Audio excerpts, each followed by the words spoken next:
Hamınıza salam. Süper günle.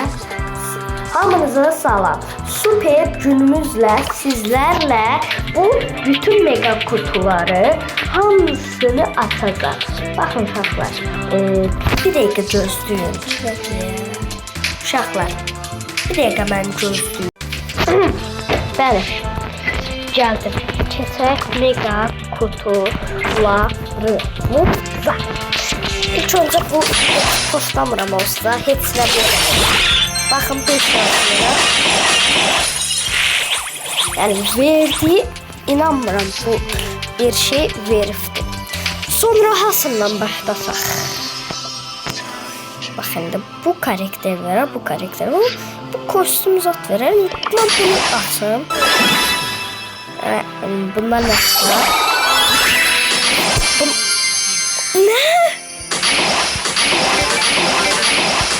Bak parıldır. Uşaqlar, karakter çıxsa, kostüm çıxsa like atıb bu yani partladasınız da bu beğenileri. Kostüm demiştim. Kostüm ya da uşaqlar.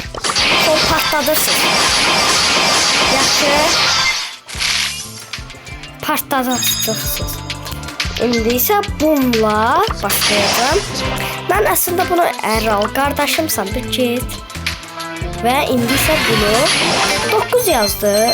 Yani bak parıldayır ve bundan da kostüm karakter çıxsa daha çok beğenir. Olmaz. Adamlar məndən nə keçirər. İndi isə mega kutu. Ben bununla başlayayım. Bakın. Hop 9. Vermem. Neyse. Bir şey olmaz. Son kutumuz uğurludur. Bismillah. Adamı sinirli. Neyse uşaqlar. Zaten bir dənə stoya belə tam stomuz. Sto. Harada ne? Ha, benim güzel kutum oldu. Neyse, o zaman sağ olun uşaqlar. Videoya bakıyorum.